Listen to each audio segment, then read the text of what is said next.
بسم اللہ الرحمن الرحیم۔ السلام علیکم ناظرین، ابتدا کے ساتھ میں ہوں آپ کا میزبان سبوق سید۔ صبح بخیر ناظرین، قرآن حکیم ہماری زندگیوں میں سب سے اہم ترین مقام رکھتا ہے۔ اللہ کے رسول صلی اللہ علیہ وآلہ وسلم اللہ کے آخری نبی اور رسول ہیں۔ قیامت کی صبح تک ہمارے لیے جو ضابطۂ عمل ہے، ضابطۂ نجات ہے، جو ہمارے لیے ہدایت کا منبر ہے، ہدایت کا چراغ ہے، ہدایت کا سورج ہے، وہ قرآن حکیم ہے۔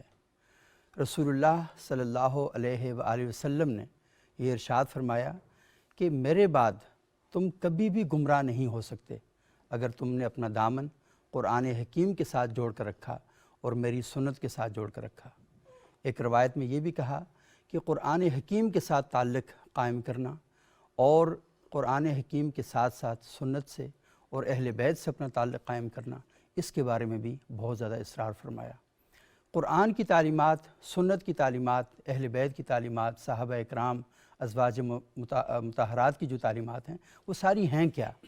وہ ساری کی ساری ہمیں فرقوں کی طرف دعوت نہیں دیتی، ہمیں لڑائی جھگڑے انتشار اور افتراق کی طرف دعوت نہیں دیتی، بلکہ وہ ساری تعلیمات ہمیں دنیا میں اس قابل بناتی ہیں کہ ہم دنیا کی زندگی اس طریقے سے گزاریں کہ قیامت کے دن اللہ کی جنت کے مستحق ہو سکیں، اور قیامت کی جو ابدی زندگی ہے اس میں ہم اللہ تعالیٰ کی رحمت کو ہم حاصل کر سکیں، ہم اللہ کے رسول صلی اللہ علیہ وآلہ وسلم کی شفاعت کے حقدار ہو سکیں۔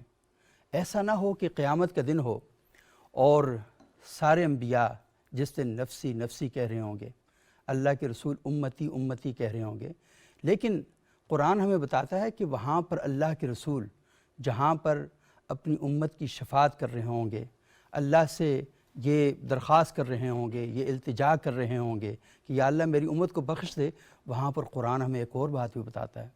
وہ یہ کہتا ہے کہ وقال الرسول یا ربی ان قوم اتخذوا ھذا القرآن مہجورا۔ اللہ کے رسول یہ شکایت لگائیں گے، جس رسول نے ہماری شفاعت کرنی ہے وہ رسول قیامت والے دن اللہ کے دربار میں شکایت لگائیں گے کہ یہ وہ لوگ ہیں جنہوں نے قرآن کو مذاق بنا لیا تھا، یہ وہ لوگ ہیں جو قرآن کا تمسخر اڑاتے تھے، یہ وہ لوگ ہیں جو یہ کہتے تھے کہ ہم قرآن پر ایمان لائے ہیں لیکن قرآن کا مذاق اڑاتے تھے، اپنے اعمال میں، اپنے افکار میں اور اپنے افعال کے اندر یہ قرآن کا مذاق اڑایا کرتے تھے۔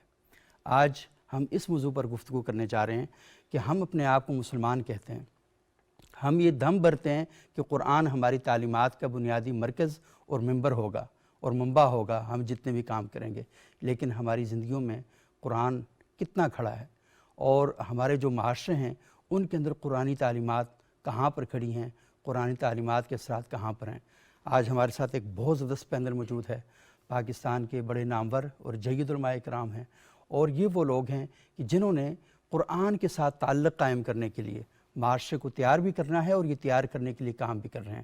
جناب مفتی گلزار احمد نعیمی صاحب جامعہ نعیمیہ اسلام آباد کے پرنسپل ہیں، اور اس کے علاوہ ان کی ایک تنظیم ہے جماعت اہل حرم اتحاد بین المسلمین کے لیے، ان کی ہمیشہ دعوت ہوتی ہے، کوششیں کرتے ہیں۔ بہت شکریہ مفتی صاحب آپ یہاں تشریف لائے۔ ہمارے دوسرے انتہائی معزز مہمان ہیں جناب ڈاکٹر ندیم عباس بلوچ صاحب، جامعۃ الکوثر اسلام آباد کا ایک بڑا شاندار ادارہ ہے، یہ وہاں پر تدریس کے فرائض سر انجام دے رہے ہیں، سوشل میڈیا پر بھی ایکٹیو ہیں، اور یہ موضوعات جن میں ہم اپنے معاشرے کو بہتر بنانے کے لیے کوشش کرتے ہیں اس میں یہ بڑے متحرک رہتے ہیں۔ بہت شکریہ ڈاکٹر ندیم عباس بلوچ صاحب۔ ہمارے تیسرے انتہائی معزز مہمان ہیں جناب ڈاکٹر مفتی شکیل احمد صاحب، جامعہ محمدیہ اسلام آباد میں یہ تدریس کے شعبے سے منسلک ہیں، اور یہ پی ایچ ڈی اسکالر ہیں اسلامی معیشت میں، ان کا ایک بہت زبردست کام ہے۔ بہت شکریہ مفتی شکیل صاحب آپ یہاں تشریف لائے۔ مفتی گلزار نعیمی صاحب، جب ہم قرآن کے حوالے سے بات کرتے ہیں کہ قرآن ہمارے معاشرے میں کہاں کھڑا ہے، ہم یہ دیکھتے ہیں کہ سیاست کا میدان ہو، مذہب کا میدان ہو، عام معاشرے کا میدان ہو، نہ بازار میں قرآن نظر آتا ہے۔ بدقسمتی کے ساتھ اگر آپ ناراض نہ ہوں تو ممبر و محراب پر بھی قرآن پڑھا تو جاتا ہے لیکن وہ یہاں سے نیچے ہمیں دکھائی نہیں دیتا۔ سیاست کے میدان میں قرآن کہتا ہے کہ وَلَا تَنَابَزُوا بِالْأَلْقَابِ، کسی کو برے لقب سے مت پکارو۔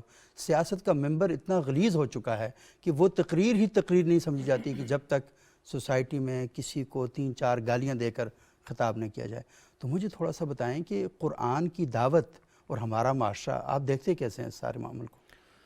سبق سید صاحب بہت شکریہ، اور میں سمجھتا ہوں کہ آپ نے یہ اہم موضوع کا انتخاب کیا ہے جو معاشرے کی بھی ضرورت ہے، اور بحیثیت مسلمان نہیں بلکہ بحیثیت انسان بھی جو ہے وہ ہماری ضرورت ہے۔ بے شک قرآن مجید ایک ایسی کتاب ہے کہ جس کو اللہ سبحانہ و تعالیٰ نے 14 صدیاں بیت گئی ہیں، ان کو اس کتاب کو اللہ سبحانہ و تعالیٰ نے زندہ و تابندہ رکھا ہوا ہے، محفوظ رکھا ہوا ہے، اور صبح قیامت تک اور بعد از قیامت بھی انشاءاللہ تعالیٰ یہ کتاب جو ہے وہ محفوظ و معمول رہے گی۔ بے شک اس عملی زندگی میں اس کتاب کا جو ہے وہ محفوظ ہونا اس بات کا مقتضا ہے اور تقاضا کرتا ہے صحیح کہ ہمیں سوچنا چاہیے کہ اللہ سبحانہ و تعالیٰ نے اس کو کیوں جو ہے وہ محفوظ رکھا ہوا ہے۔ آج پوری دنیا میں جتنی بھی الہامی کتابیں ہیں صحیح اپنی اصلی حالت میں جو ہے وہ ہمیں نظر نہیں آتی، لیکن قرآن مجید وہ کتاب ہے کہ جس کی تلاوت رسول اکرم صلی اللہ علیہ وآلہ وسلم کیا کرتے تھے، اہل بیت اطہار کیا کرتے تھے، صحابہ کیا کرتے تھے۔ آج ہم بھی بعین ہی اسی قرآن مجید کی تلاوت کرتے ہیں اور اسی کو جو ہے وہ پڑھتے ہیں۔ تو اس کی حفاظت کا ذمہ جو اللہ نے اٹھایا ہے وہ صرف اس وجہ سے ہی اٹھایا کہ انسان اس سے تمسک کر کے جو ہے وہ اپنی اصلاح کرے، بے شک اور یہ کوئی ایک سمت کی اصلاح نہیں ہے۔ قرآن مجید ایک ایسی کتاب ہے کہ جس نے زندگی کے ہر شعبے میں ہماری رہنمائی کی ہے، اور زندگی کے ہر شعبے میں مسائل کے حل کے لیے ہمیں ایک بہت عظیم تعلیمات سے جو ہے وہ ہمیں نوازا ہے۔ ایک تو یہ ہے کہ اللہ کے رسول صلی اللہ علیہ وآلہ وسلم نے ارشاد فرمایا کہ یہ جو قرآن مجید ہے یہ اللہ سبحانہ و تعالیٰ کا بچھایا ہوا دسترخوان ہے۔ فمن دخل فیہ فہو آمن، کہ جو شخص اس دسترخوان میں بیٹھ جاتا ہے، داخل ہو جاتا ہے، وہ امن میں جو ہے وہ آ جاتا ہے۔ دسترخوان پر مختلف قسم کے کھانے، مختلف قسم کی چیزیں جو ہے وہ چنی جاتی ہیں۔ اللہ کی یہ جو کتاب ہے یہ بھی ایسا دسترخوان ہے کہ اس میں اگر آپ معاشی مسائل کا حل چاہیں تو آپ کو ملے گا، سیاسی مسائل کا حل چاہیں تو آپ کو ملے گا، اور اسی طرح دیگر مسائل کا حل چاہیں تو آپ کو ملے گا۔ اور یہ کتاب وہ کتاب ہے کہ جس نے انسانوں کو اتنا بلند و بالا مقام عطا فرمایا ہے کہ وہ لوگ جو جن کا کوئی تہذیب و تمدن سے جو ہے وہ یعنی نام ہی نہیں تھا، وہ جو لوگ ہیں وہ دنیا کے امام بنتے ہیں اور وہ دنیا کو لیڈ کرتے ہیں۔ حضرت سیدنا عمر فاروق رضی اللہ تعالی عنہ اپنی خلافت کے زمانے میں غزوان کے مقام پر آئے تو انہوں نے ایک صحابی رسول جو کہ مکہ المکرمہ کے گورنر تھے، حضرت نافع بن حارث رضی اللہ تعالیٰ عنہ، ان کو بلایا غزوان کے مقام پر۔ تو جب وہ تشریف لائے تو سیدنا عمر فاروق رضی اللہ تعالیٰ عنہ نے ان سے سوال کیا کہ اپنی نیابت میں مکہ کس کے حوالے کر کے آئے ہو؟ تو انہوں نے عرض کیا کہ خلیفۃ المسلمین میں اپنے ایک آزاد کردہ غلام کے حوالے کر کے آیا ہوں۔ تو حضرت سیدنا عمر فاروق رضی اللہ تعالی عنہ نے سوال کیا کہ آپ مکے کو ایک آزاد کردہ غلام کے حوالے کر کے آئے ہو؟ تو سیدنا نافع بن حارث رضی اللہ تعالیٰ عنہ نے بہت خوبصورت جواب دیا خلیفۃ المسلمین کو، اور عرض کیا کہ اے خلیفۃ المسلمین، یہ جس کے میں کر کے آیا ہوں حوالے اللہ کا گھر اور یہ کعبۃ اللہ، یہ میرا آزاد کردہ غلام عبد الرحمن ابن ابزہ ہے۔ عبد الرحمن ابن ابزہ کے میں حوالے کر آیا ہوں، اس وجہ سے کر آیا ہوں کہ انہو هو عالم القرآن، وہ قرآن کا عالم ہے اور میراث کا علم جو ہے وہ اس کے پاس موجود ہے۔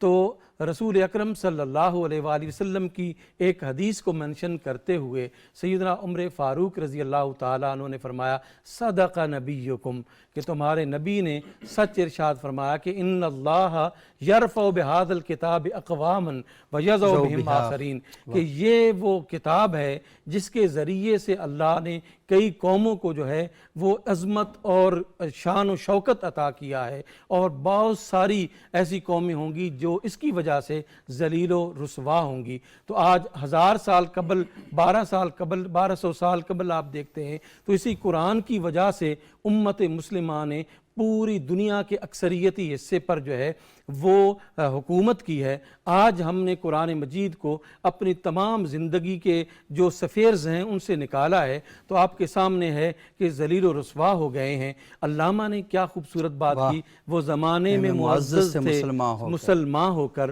اور ہم خار ہوئے ہیں تارک قرآن ہو کر. بہت خوبصورت مصحف, بہت ہی اہم نقطے کی طرف آپ نے توجہ دلائی. اور علامہ اقبال نے جو بات کہی, یہ دیکھنا کہ حدیث میں یہ آتا ہے کہ جو اس قرآن کے ساتھ جڑے گا اللہ تعالیٰ اس کو عظمت عطا کرے گا. لیکن ہم یہ دیکھ رہے ہیں کہ ہمارا دعویٰ ہے کہ ہم اس قرآن کے ساتھ جڑے ہوئے ہیں, لیکن ہمارے معاشرے مجموعی طور پر ہم دیکھتے ہیں کہ زوال کا شکار ہیں. انسانی حقوق کی بات کی جائے تو وہاں پر بڑے مسائل ہیں. آزادی اظہار رائے کی بات کی جائے, پڑوسیوں کے ساتھ تعلقات کی بات کی جائے, ان ساری چیزوں کو چھوڑیں. خود جو گھر ہے, جو خشت اول قرار دیا گیا ہے, قرآن کی تعلیمات کا بنیادی مرکز جو ہے, وہ آپ کا گھر ہے کہ وہاں سے آپ ایک چراغ روشن کرتے ہیں اور پورے معاشرے میں سے اس کی روشنی سے منور کرتے ہیں. وہاں پر ہم دیکھتے ہیں کہ قرآن پڑا ہوا ہے اور بہت اونچی جگہ پر پڑا ہوا ہے. وہ جیسے کہا جاتا ہے نا, دوائیاں بچوں کی پہنچ سے دور رکھیں. تو یہ قرآن وہ دوا سمجھی گئی ہے کہ جسے بڑوں کی پہنچ سے بھی دور رکھا گیا, اتنی بلند جگہ پر رکھا گیا ہے اور بہت خوبصورت طریقے سے, بہت شاندار قسم کا غلاف بنا کر وہاں پر رکھا گیا ہے. اور ساری شادی کر دی جاتی ہے, آخر میں دلہن کو قرآن کے سائے میں گزارا جاتا ہے. اسے ساری زندگی نہیں پتہ چلتا کہ یہ جو قرآن ہے یہ اس کے حق کی بات کہاں کرتا ہے, حق کی بات کیسے کرتا ہے. یہ جو وراثت کے بارے میں آپ نے کہا, وراثت کے اصول کا تعین, کوئی کسی چیز کا علم نہیں ہے, بس قرآن رکھا ہوا ہے, نام کے مسلمان ہے, کوئی ہمارا کوئی تعلق نہیں ہے. مفتی صاحب, ڈاکٹر ندیم باز صاحب, میں تھوڑا سا آپ سے یہ جاننا چاہوں گا کہ ہم جب یہ بات کرتے ہیں کہ قرآن میں تمام مسائل کا حل موجود ہے, یہ نہیں بڑی لوڈڈ قسم کی سٹیٹمنٹ ہم جب دیتے ہیں, تو مجھے بتائیں کہ دنیا کو حق حاصل نہیں ہے کہ ہم سے پوچھے کہ پھر آپ مسائل سے اتنے مالا مال کیوں ہیں اگر تمام مسائل کا حل آپ کے پاس ہے تو؟ بسم اللہ الرحمن الرحیم. بہت شکریہ سبوق صاحب کہ آپ نے ایک بہت ہی امپورٹنٹ ٹاپک پر بات کرنے کا موقع دیا. دیکھیے, دنیا کو یہ پوچھنے کا حق حاصل ہے, اور جو ہمارا کردار اور ہماری جو رفتار اور گفتار ہے وہ واقعاً یہ سوال پیدا کرتی ہے کہ دنیا کو ہم سے پوچھنا چاہیے کہ ایک طرف ہم یہ ایک دعویٰ رکھتے ہیں کہ قرآن جو ہے وہ ایک ریویلڈ بک کے طور پر ہمارے پاس ایک ڈیوائن میسج کے طور پر موجود ہے, اور جب یہ الہی ہدایت نامہ ہمارے پاس موجود ہے تو ہم پھر دنیا میں اس طرح سے پسماندہ, چاہے وہ اخلاقیات کا میدان ہو, معاشیات کا میدان ہو, جس بھی میدان میں آپ چلے جائیں, ہم پسماندہ کیوں ہیں؟ اس کی وجہ کیا ہے؟ ایک تو حضرت مفتی صاحب نے جو علامہ کا شعر پڑھا بڑا خوبصورت ہے کہ جتنی مرضی اعلیٰ آپ آئین, دستور, قانون بنا لیں, جب تک اس پہ عمل نہیں کیا جائے گا کوئی مطلوبہ رزلٹ اور نتیجہ نہیں لیا جا سکتا. سب سے پہلی جو ہم نے, جہاں جو ہماری فالٹ لائن ہے, وہ ہم نے عمل نہیں کیا. لیکن عمل تو تب کرنا تھا نا کہ جب آپ جس طرف اشارہ فرما رہے تھے کہ ہمیں یہ معلوم ہو کہ اس کانٹینٹ میں ہے کیا, لکھا ہوا کیا ہے, اس میں لکھا ہوا کیا ہے. یعنی اس کے بعد ہم نے اگلے مرحلے میں آنا تھا کہ اب اگر یہ لکھا ہوا ہے اور اس پہ ہم نے عمل کرنا ہے. اب ہمارے معاشرے میں صورتحال یہ ہے کہ عملی طور پر آپ سروے کر لیں کہ کتنے لوگ ہیں کہ جنہوں نے ترجمے کے ساتھ قرآن پڑھا ہے. قرآن چھوڑیے, چند صورتیں پڑھی ہیں. یعنی یہ ایک بہت بڑا المیہ ہے. جب مجھے یہ علم ہی نہیں ہوگا کہ قرآن مجھ سے کہہ کیا رہا ہے تو میں آگے پھر اس کا مخاطب کیسے قرار پاؤں گا؟ اور اللہ نے تو اس لیے نازل کیا تھا کہ وہ تو مخاطب ہو رہا تھا جو ہے وہ قیامت تک آنے والے انسانوں کے ساتھ. اور ایک بہت ہی امپورٹنٹ بات کہ دیکھیے, ہمارے ہاں قرآن کب لایا جاتا ہے؟ جی یہ بندہ مرنے والا ہے, اب اس کی جان میں نکلنے میں آسانی کے لیے قرآن پڑھا جائے. قرآن کی بڑی برکات ہے, قرآن شفا ہے, قرآن جو ہے وہ ہدایت ہے, قرآن سب کچھ ہے. لیکن دیکھیے پوری زندگی قرآن کے نزدیک نہیں آئے, اور مرنے کے لیے جب قرآن پڑھنے کی باری آئی تو گھر میں کوئی ایسا فرد نہیں ہوتا کہ جو اس کے پاس بیٹھ کے قرآن پڑھے, بلکہ کوئی مدرسے سے مولوی صاحب یا کوئی بچہ جو ہے وہ بلایا جاتا ہے. اور پھر اگلی بات کہ جب کوئی فوت ہو جاتا ہے تو مرنے کے بعد وہ کتاب جو کتاب زندگی تھی, وہ کتاب جس نے زندگی تبدیل کرنے تھی, ہم نے اس کو قبر اور صرف آخرت کے ساتھ متعلق, وہ ہے اس سے متعلق لیکن صرف اس سے متعلق کر کے ہم نے ظلم کیا. ڈاکٹر شریتی نے بڑا خوبصورت جملہ کہا تھا, انہوں نے کہا تھا کہ یہ قرآن کتاب زندگی ہے, یہ زندگی میں انقلاب لانے والی کتاب ہے. اور ہم نے اس کو کیا بنا لیا, اس کو ہم نے صرف ختم پہ پڑھنے والی اور اس کے وہ کتاب بنا لیا. ایک مجھے امیر المومنین حضرت علی علیہ السلام کا ایک بڑا زبردست قول ہے کہ آپ نے فرمایا نا کہ یہ جو دور چل رہا ہے بڑا عجیب قسم کا دور ہے، جب مختلف قسم کی تہذیبیں آپس میں ٹکرا رہی ہیں. دنیا کی تاریخ میں ایسا کبھی نہیں ہوا کہ افکار اس تیزی کے ساتھ مشرق و مغرب کا یوں اختلاط تو دنیا کی تاریخ میں کبھی نہیں ہوا. اور اس طرح بھی کبھی نہیں ہوا کہ پہلے ہوتا تھا کہ صرف اسکالرز جانتے تھے کہ فلاں تہذیب میں کیا ہو رہا ہے، کیا تبدیلیاں آ رہی ہیں، یا جو پڑھنے والے لوگ ہوتے تھے وہ جانتے تھے. ایسا کبھی نہیں ہوا تھا کہ ایک معاشرہ دوسرے معاشرے سے یوں ٹچ کر جائے. پورا معاشرہ ایک دوسرے کے ساتھ جو ہے وہ ہم چاہیں یا نہ چاہیں وہ اختلاط ہو چکا ہے. تو حضرت امیر المومنین علیہ السلام نے فرمایا کہ دیکھو، جب تم ایک ایسی ایک رات میں یا ایسے ایک اندھیر نگری میں پھنس جاؤ کہ جہاں تمہیں لگے کہ اب میرے پاس کسی قسم کی کوئی روشنی نہیں ہے، میں کدھر جاؤں، تو ایسی صورت میں تم رجوع کرنا الی کتاب اللہ تعالی، اللہ تعالیٰ کی کتاب کی طرف، قرآن مجید کی طرف رجوع کرنا. تم کیوں کہ جو ظلمات میں ہدایت کا روشن چراغ ہے وہ اللہ تعالیٰ کا یہ پیغام ہے، یہ میسج ہے کہ جو رہتی دنیا تک کے لوگوں کے لیے محفوظ، اور اللہ تعالیٰ کی طرف سے اس میں ایک حرف ایک زیر زبر کی بغیر کسی کمی کاستی کے تمہارے پاس موجود رہے گا اور تمہاری ہدایت کرتا رہے گا. تو اس لیے آپ نے جو سوال فرمایا تھا کہ میرا یہ خیال ہے ایک بہت اچھا کام جو ہماری گورنمنٹ نے کیا، شاید اس کو بہت پہلے ہو جانا چاہیے تھا، وہ یہ ہے کہ ہم نے اپنی نسل کو اصل قرآن سے، متن قرآن سے دور رکھا. جہاں پہ قرآن پڑھا بھی گیا، اس قرآن پڑھنے کا کبھی بھی یہ مطلب نہیں رہا کہ وہاں تفہیم قرآن ہوئی، بلکہ وہاں صرف اور صرف جو ہے وہ قرأت قرآن ہوئی. وہ بھی اچھی بات ہے، وہ کوئی وہ نہیں ہے، لیکن جو ترجمہ قرآن، جو تفہیم قرآن کا سلسلہ تھا وہ نہیں ہوا. اب جب یہ سلسلہ شروع ہوا ہے تو آپ دیکھیے گا کہ بہت ساری پازیٹیو اور مثبت تبدیلیاں ہمیں اس کے نتیجے میں دیکھنے میں ملے گی، جب براہ راست وہ جو نور قرآن ہے وہ ہزاروں لاکھوں بچوں نوجوانوں کے دلوں میں ٹرانسلیشن کے ساتھ، تفہیم قرآن کے ساتھ جائے گا تو بہت اچھے اثرات پڑیں گے. بہت اہم بات ہے آپ نے کی، اور حکومت کا لازمی یہ جو قدم ہے، یہ ماشاءاللہ ہم یہ چاہ رہے ہیں کہ معاشرے کے اندر قرآن کی بنیاد کے اوپر، قرآن کی فکر پر جب معاشرہ قائم ہوگا، کھڑا ہوگا، تو ہم یہ سمجھتے ہیں کہ 90% چیزیں تو صرف قرآن کو ٹھیک طریقے سے پڑھنے کی وجہ سے ختم ہو سکتی ہیں.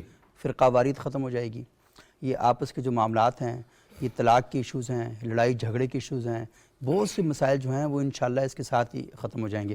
لیکن یہ بات بڑی اہم ہے کہ حکومت نے تو یہ کر دیا قرآن کے حوالے سے، لیکن ہم یہ دیکھتے ہیں کہ پاکستان کا جو آئین ہے وہ انگریزی زبان میں لکھا ہوا ہے. یعنی پاکستانی قوم جو ہے وہ 2 جگہوں سے ہدایت حاصل کرتی ہے، اپنے آئین سے اور قرآن سے.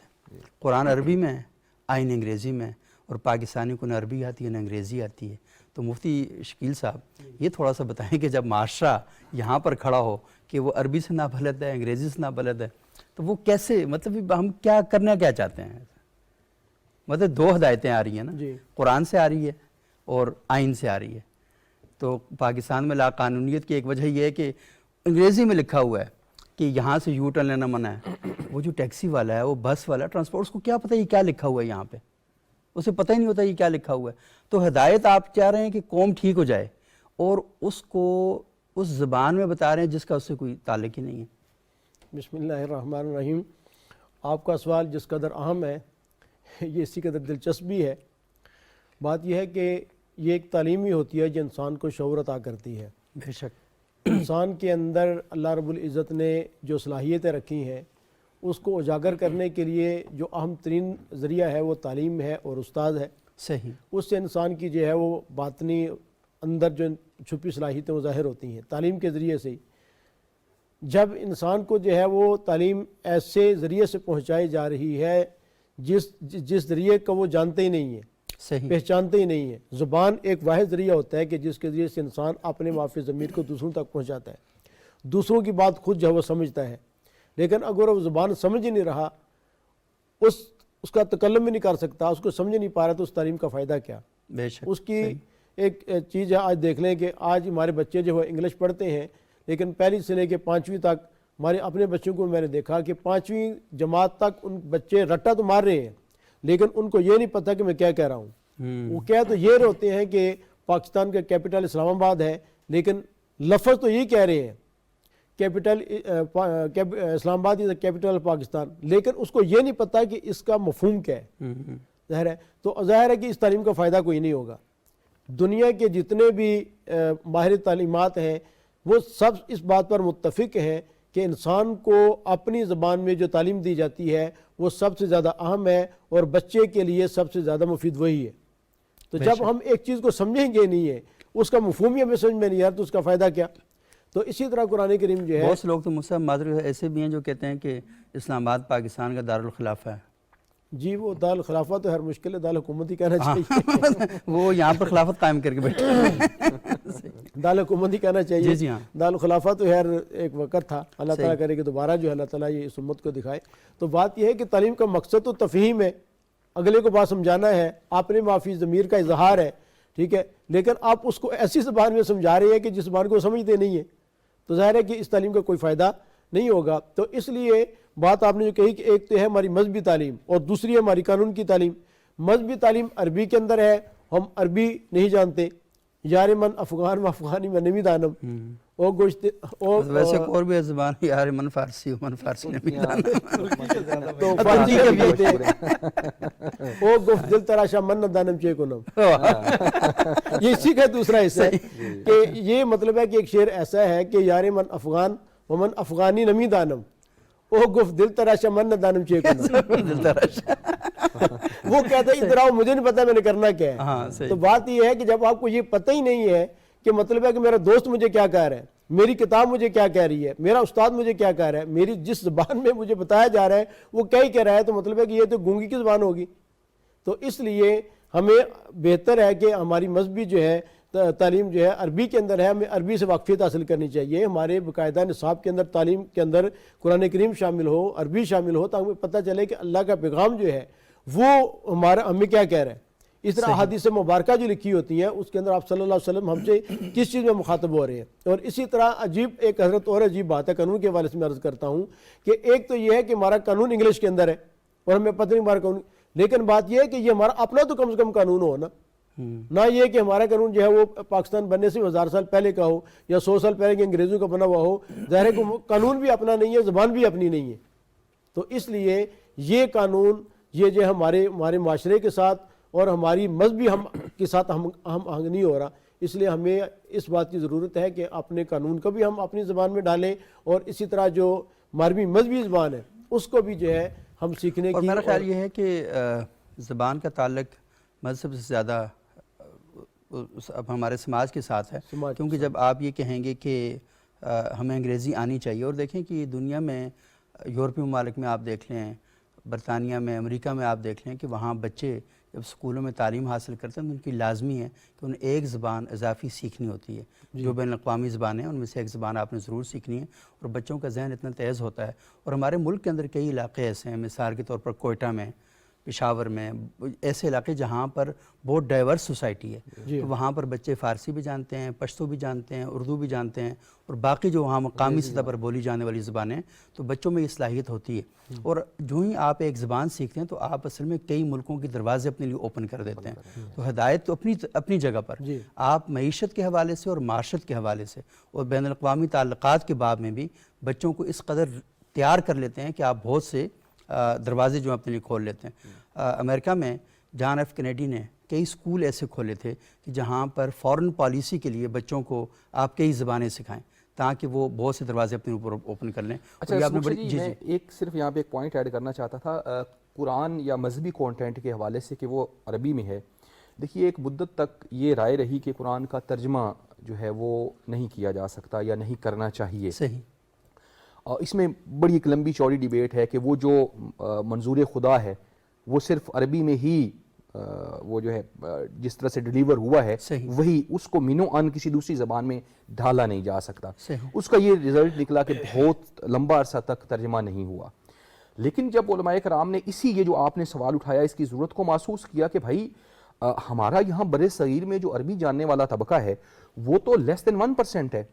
اب لیس دین 1% کے لیے ہم نے جو یہاں کے لوگ ہیں ان کو اگر قرآن فہمی دینی ہے, قرآن سکھانا ہے, تو پھر یہاں پر ایک بہت بڑا میں کہتا ہوں آسان اقدام اٹھایا گیا کہ فارسی میں ترجمہ قرآن جو ہے وہ ہوا. اور پھر اس کے بعد جو ہے وہ تراجم قرآن کا ایک خیر کا میں کہوں گا سلسلہ شروع ہوا کہ جس سے قرآن فہمی ہم دیکھیں کہ ایک عام آدمی اردو میں قرآن اٹھا کے فارسی میں، پشتو میں، پنجابی میں جب وہ پڑھتا ہے تو اس کو وہ جو اللہ اس سے بات کرنا چاہتا ہے وہ اسے اپنی زبان میں بہتر انداز میں سمجھ آتی ہے۔ صحیح۔ اچھا مفتی صاحب، یہ آپ نے بڑی اہم بات کہی، لیکن ہم یہ دیکھتے ہیں کہ ہمارے ہاں چیزوں کو فوراً قبول کرنے کا مطلب ہے ہم تھوڑے سے رد کے مزاج میں پہلے کھڑے ہوتے ہیں کہ جو ہی کوئی نئی چیز آئے گی تو ہم نے ٹھیک ہے نئی چیز کے بارے میں غور و خوض کرنا چاہیے، لیکن ہماری جو پہلی رائے ہوتی ہے نو، ہم ایک بورڈ لگا لیتے ہیں نو ناٹ ایکسیپٹیبل، ہم اسے قبول نہیں کریں گے۔ تو یہ تو ہوتا ہے، خود شاہ ولی اللہ رحمۃ اللہ علیہ کو بھی جن چیزوں کا سامنا کرنا پڑا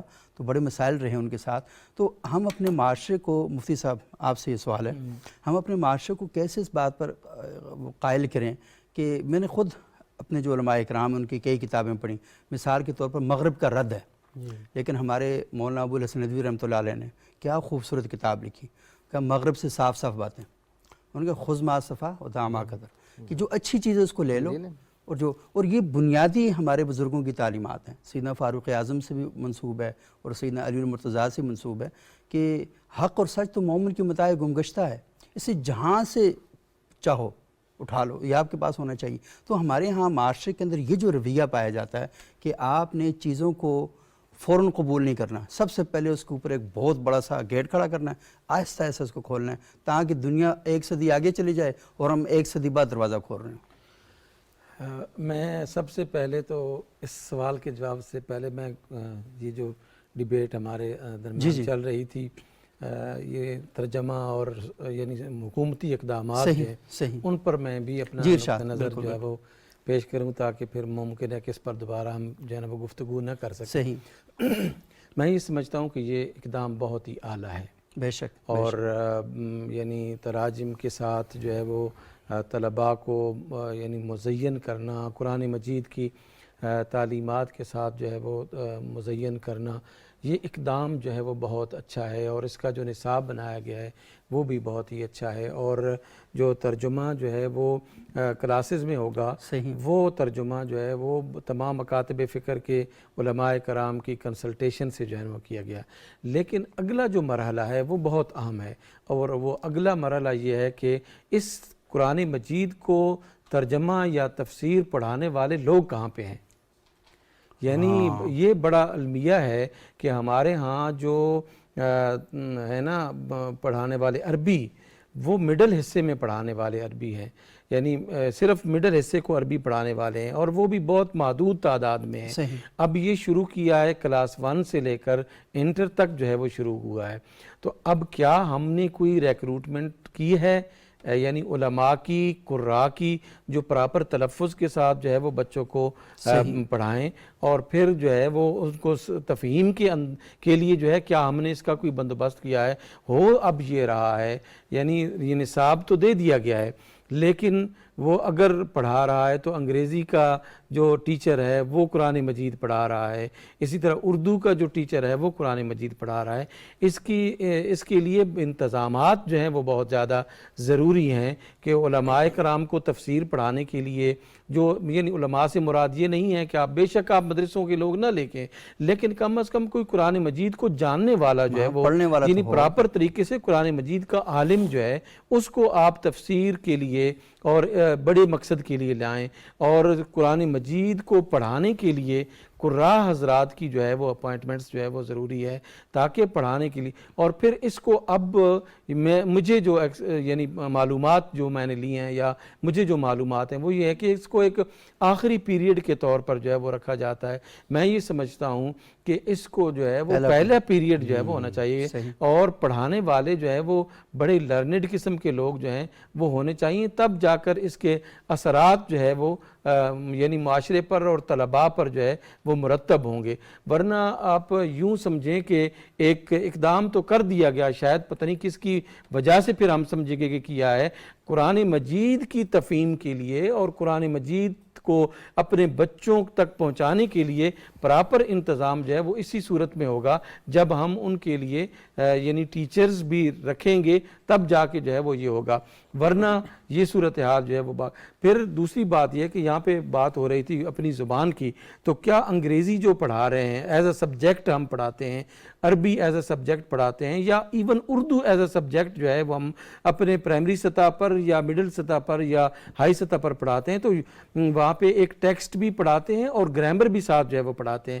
تو میں یہ سمجھتا ہوں کہ قرآن مجید کی تفہیم کے لیے جس طرح قرآن مجید پڑھایا جا رہا ہے، اسی طرح صرف و نحو بھی جو ہے وہ قرآن مجید کی تفہیم کے لیے پڑھائی جائے، گرامر کے طور پر پڑھائی جائے، تب صحیح طور پر جو ہے وہ ہم اس کو سمجھ سکیں گے قرآن مجید کو۔ اور یہ تو بڑا بہترین ہے کہ آپ قرآن پڑھائیں اور قرآن کے اندر جو صرف اور نحو ہے وہیں سے آپ اٹھائیں، جی بالکل بالکل آپ سٹارٹ کریں، میرے خیال ہے بہت ہی فائدہ مند ہوگا۔ حضرت کافی کام ہو چکا ہے، اللہ کا فضل ہے، لیکن جو بات انہوں نے فرمائی ہے بڑی اہم ہے۔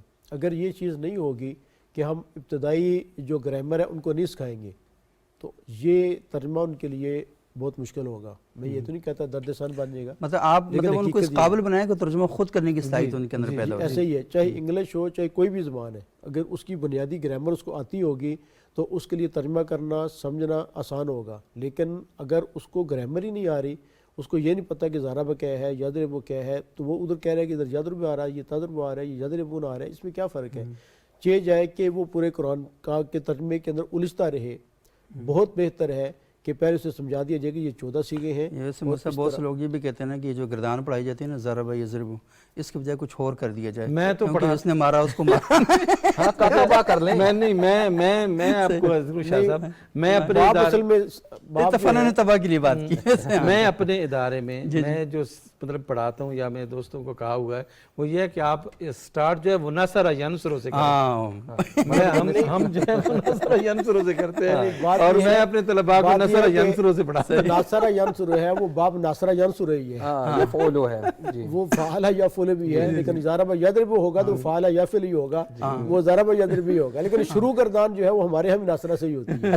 اچھا ہاں یہ اچھا ہے کہ مدد سے کام کیا جائے بچوں کے ذہن کے اندر یہ والی بات۔ دوسری جو آپ نے بات ارشاد فرمائی کہ ایک اریٹیشن فرسٹ آف آل ہم چیزوں کو دیکھتے ہیں، یہ ہمارا مزاج جو ہے وہ بہت زیادہ، اور خصوصاً میں یہ سمجھتا ہوں کہ ہمارے اندر فلیکسیبلٹی نہیں ہے جی، یعنی بحیثیت ایک مسلمان ہمارے اندر جو ہے وہ فلیکسیبلٹی ہونی چاہیے، اور بطور خاص جو میرا فیلڈ ہے اس میں تو فلیکسیبلٹی ہمیں کہیں پہ بھی نظر نہیں آتی۔ یہ نہایت بدقسمتی سے میں اپنے دوستوں سے نہایت معذرت کے ساتھ یہ بات عرض کر رہا ہوں کہ ہسٹری یہ ہے، تاریخ یہ ہے کہ ہمارے پاس جو ہے وہ جب لاؤڈ سپیکر آیا، یہ غالباً 1920-22 کے درمیان جو ہے وہ بر صغیر میں جب متعارف ہوا، تو سب ہمارے جو بڑے تھے انہوں نے یہ اس کے حرمت کا فتویٰ دیا کہ یہ اس کو استعمال کرنا جو ہے یہ ٹھیک نہیں تھا ویسے یہ فتویٰ تو بہت ہی اچھا تھا اور یہ اس کو ہونا چاہیے تھا، اس کی امپلیمنٹیشن بڑی ضروری تھی، لیکن آج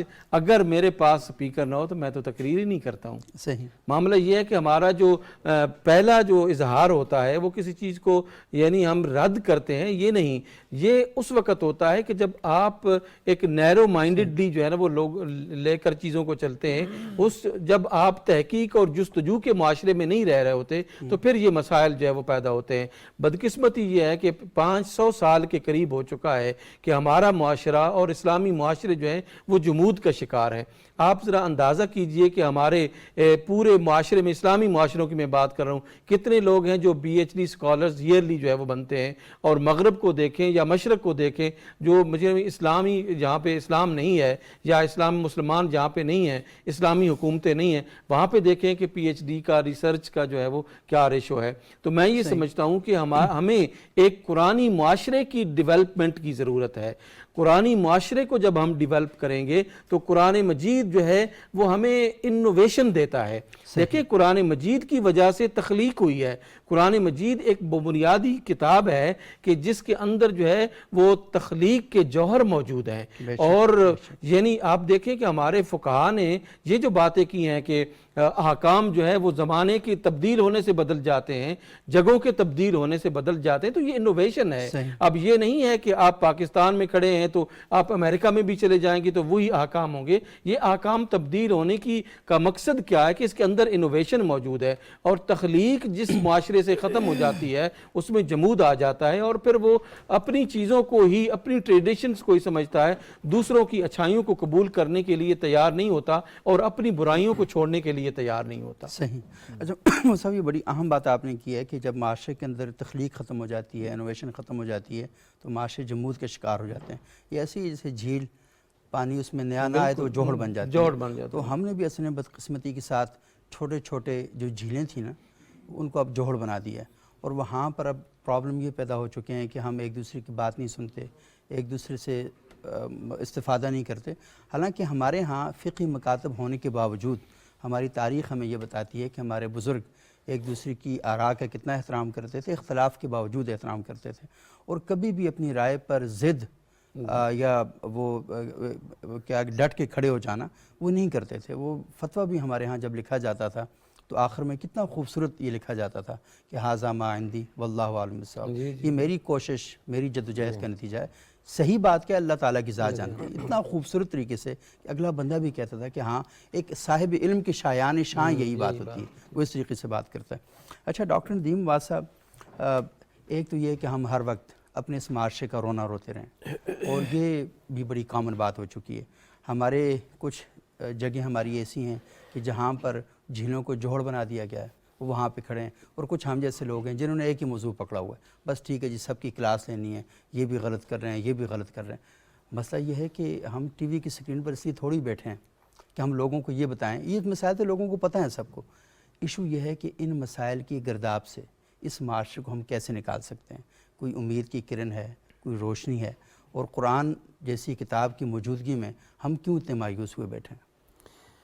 بہت اچھا سوال کیا آپ نے. آپ جھیل کا ذکر کر رہے تھے, رکے ہوئے پانی کا ذکر کر رہے تھے. ایک عرب شاعر کا شعر تھا, مفہوم اس کا میں آپ کو عرض کر دیتا ہوں کہ وہ کہتا ہے کہ چلتا ہوا جو بدبودار پانی ہے نا, وہ ٹھہرے ہوئے بدبودار پانی سے اچھا ہے. واہ واہ. کیوں اچھا ہے؟ اس نے کہا کہ اگر پانی بدبودار بھی ہے اور ٹھہرا ہوا بھی ہے نا تو کوئی امید ہی نہیں ہے, صحیح ہونے کی کوئی امید ہی نہیں ہے. لیکن اگر کوئی بدبودار پانی آ رہا ہے, اگرچہ ابھی بدبودار ہے, لیکن امید ہے کہ کہیں سے کوئی اچھا پانی چلا ہوا ہے, وہ جو پہلے والا وہ تو صاف پانی آتا صاف پانی آئے گا پیچھے سے, اور پھر جو ہے وہ ہریالی ہو جائے گی, خوشبو ہوگی, زندگی ہوگی. میرا یہ خیال ہے کہ تبدیلی بنیادی طور پر انسان کے خود اپنے آپ سے شروع ہوتی ہے. آپ دیکھیے, صرف سورہ حجرات کی اگر تعلیمات کو ہم لے لیں, یعنی میں بطور ڈاکٹر ندیم عباس یہ فیصلہ کر لوں کہ آج کے بعد قرآن مجید کی یہ آیت کہتی ہے کہ تم نے غیبت نہیں کرنی, میں اس پہ عمل کرنا شروع کر دوں. اسی طرح وہ کہتی ہے برے ناموں سے آپ نے نہیں پکارنا. اب آپ دیکھیے ہمارے معاشرے میں بڑا المیہ ہے یہ, بالخصوص پنجاب میں, کہ بعض لوگ کوئی کالج میں پڑھتا ہے لڑکا, اس کا کوئی ملنے والا گاؤں میں آ گیا باہر سے, اس نے اوریجنل نام سے جب پوچھا نا کہ فلاں بندہ, تو اکثر لوگوں کو پتہ ہی نہیں ہوتا کہ یہ تو فلاں ہے, اصل نام کیا ہے, اصل نام کیا ہے, کیونکہ ہم نے اتنا نام اس کے بگاڑے ہوئے ہوتے ہیں کہ لوگوں کو پتہ ہی نہیں ہوتا. پھر بڑے اس جستجو کے بعد نکلا اچھا یہ تو اس کی بات کر رہا ہے. یعنی آپ دیکھیے کتنی بری بات ہے کہ جس کے لیے قرآن مجید کی صریح آیت آ گئی کہ تم نے نام نہیں بگاڑنا. نام بگاڑنا آپ دیکھیے.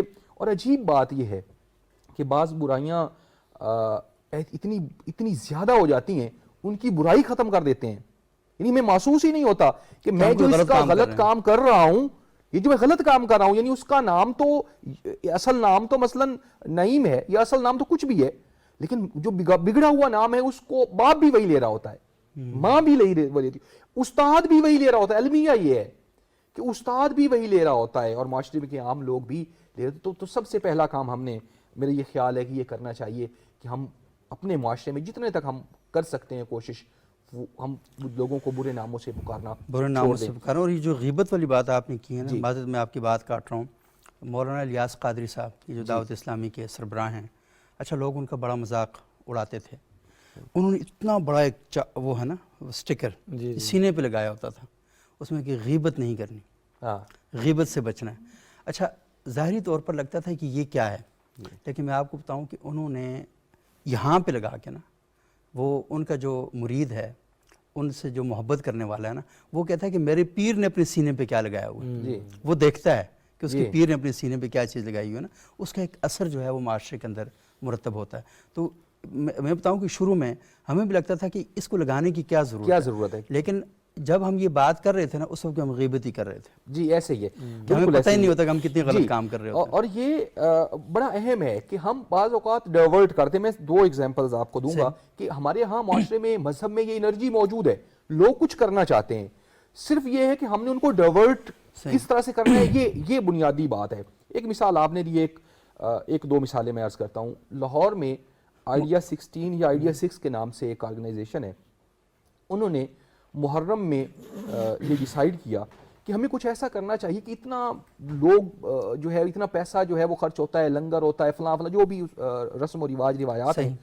تو کہتے ہیں کہ انہوں نے کیا کیا, انہوں نے کہا جی ہم کیا کرتے ہیں, ہم سبیل تو لگاتے ہیں, کس کی لگائیں گے, ہم کتابوں کی لگائیں گے. واہ واہ, بہت خوب بہت خوب. اب انہوں نے کیا کیا, وہی پیسے کہ جو مطلب انہوں نے کسی اور کام کے لیے رکھے ہوئے تھے اس کو سبیلیں لگا دی.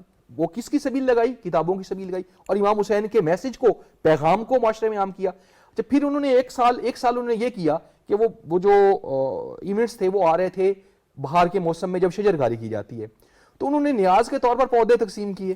بہت خوب. دیکھیے بات ڈائیورٹ کرنے کی ہے.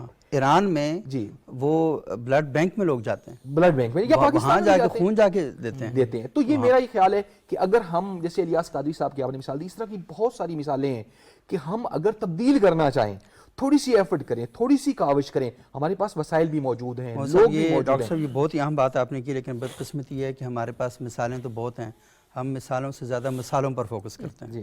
اور کیونکہ ہمیں اپنی گفتگو کے اندر مثالیں چاہیے ہوتے ہیں, ہم نے 12 مثالوں والی ایک ڈش تیار کرنی ہے, اور ہم نے اچھل کود کے سوسائٹی میں یہ بات بتانی ہوتی ہے کہ ہم یہ کریں گے, ہم وہ کریں گے, لیکن ہم عمل کے میدان میں بہت پیچھے رہ چکے ہیں. اور میرا خیال یہ ہے کہ جب یہ بات کی جائے, یہ کوئی ایسا نہیں ہے کوئی 50 سالہ پروجیکٹ ہے.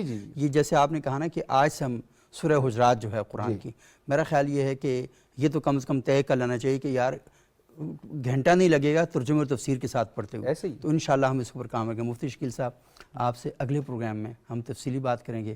ابھی آپ سے معذرت, آپ کی باری تھی لیکن پروگرام کا وقت ختم ہو جاتا ہے. بہت شکریہ جناب مفتی شکیل احمد صاحب, جناب ڈاکٹر ندیم عباس بلوچ صاحب, جناب مفتی گلزار نعیمی صاحب. ناظرین, ہمارا موضوع آج کا یہ تھا کہ قرآن کے سائے میں اگر آپ نے کوئی معاشرہ تعمیر کرنا ہے تو اس کے خد و خال کیا ہوں گے, کس طریقے سے آپ اس معاشرے کو لے کر آگے چلیں گے. شکوے کرنا, شکایتیں کرنا, صبح و شام روتے رہنا, فلاں یہ کر گیا, فلاں وہ کر گیا, آپ کم از کم اپنی جو بنیاد ہے نا, اپنے حصے کی شمع تو جلاتے جاتے, تو کم از کم اپنے حصے کی جو شمع ہے اس کو جلانے کا پروگرام بنائیں. اگلے پروگرام تک کے لیے اجازت دیجیے گا. بہت شکریہ.